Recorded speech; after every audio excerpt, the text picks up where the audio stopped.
Hi guys! Magandarang gabi! Welcome back po dito sa Gandara SRU channel for Showbiz Update.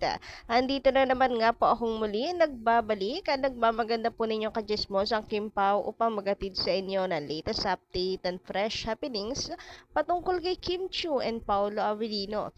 Anyway, Merry Christmas! Happy New Year sa atin pong lahat! Ayan, simula na po ng bagong taon ng 2025. Kamusta po kayo ang inyo pong selebrasyon? Pero, mas excited akong malaman kung kamusta ang New Year ng Kim Pao. Siyempre, makikichika tayo. Ano kayang ganap ng Kim Pao na magkasama kaya silang nagsalubong ng bagong taon or may kanya-kanyang ganaps with family. So, magkaharap tayo ng update, wag kayong mag-alala. Anyway, ang mainit natin chika ngayon ay paayuda naman po. Unang-unang paayuda para po sa mga Kim Pao fans about Kim and Paolo Avellino ngayong 2025. And dahil 2025 na nga, uy, very excited. Ang daming paayuda po niyan. Magiging sunod-sunod na po ang paayuda ng Kim Pao sa atin. And yung buwan naman, nung nga pong update, pag-uusapan natin ngayon. Malapit na kasi yung movie ng Kim Pao, kaya panigurado sunod-sunod na yan. But before that, sa mga hindi pa na ako subscribe dito sa ating channel, maaari lamang napindutin po ninyo ang subscribe button at notification bell na nandyan sa baba para mag-updated po kayo at ma-notify tuwing may bago po tayong chika at balita hinggil sa Kim Pao. Basta mga balita na may kinalaman po kay Kim Chiu at Paolo Avellino, sagot na po natin yan. So, simulan nga po natin ating chikahan na tungkol nga po dito sa picture ng Kim Pao na ito. So, totoo noon si Paolo dati pasulyap-sulyap lang kay Kim. Nalimutan nating i-highlight ito. Nung ano pa ito premiere. Tawag doon, black screening. Ano ba yan? Bulol pa rin sa 2025. Black screening ng movie ni Vice Ganda na in-sponsor po ni Ann Curtis.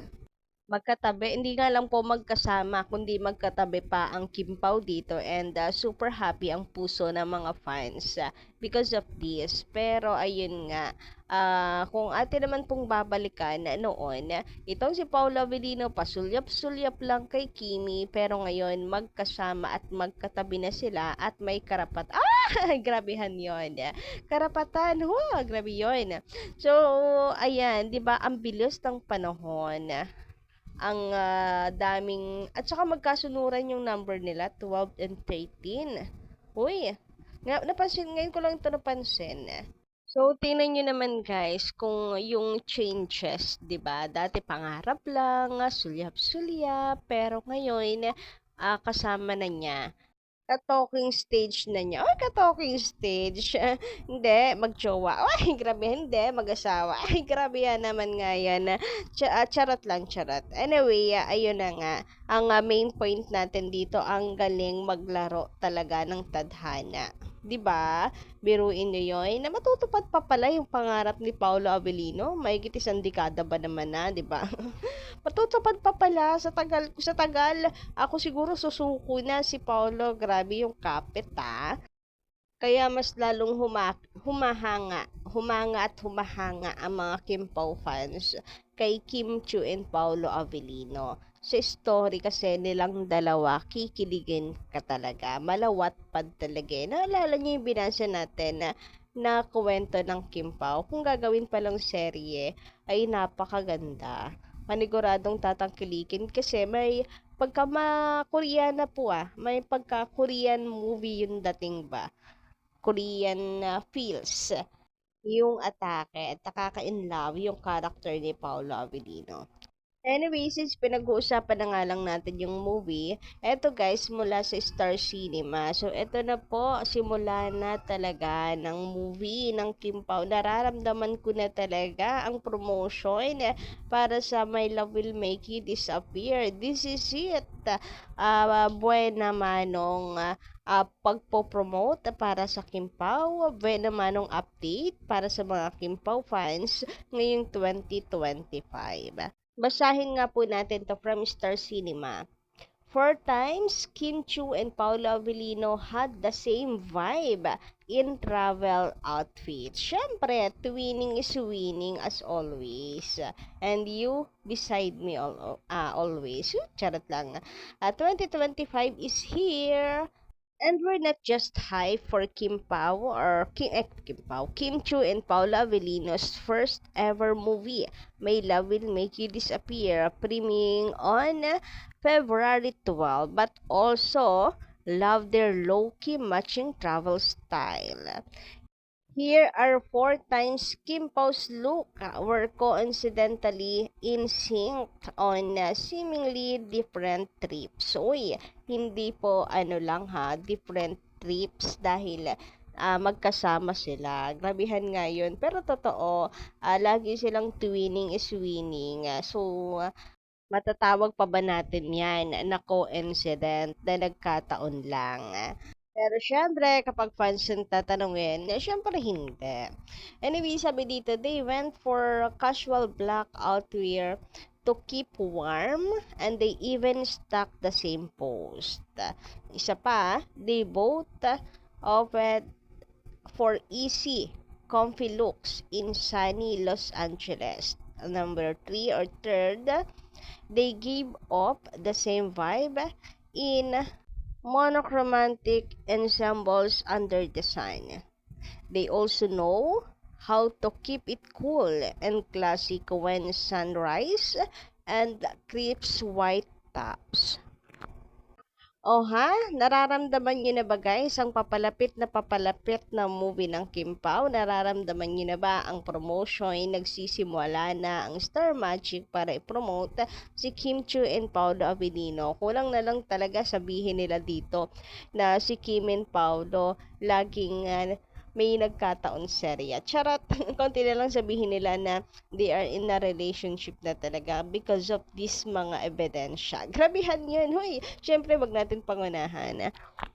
Anyway, meron din po palang Buena Mano. Nagpo-Buena Mano dito sa ating channel. Sabi dito, pang love team lang ata yan kay Paolo. Kasi nga, may coming movie kasi. Yung sweetness gesture ata ni Pao ang tinutukoy dito.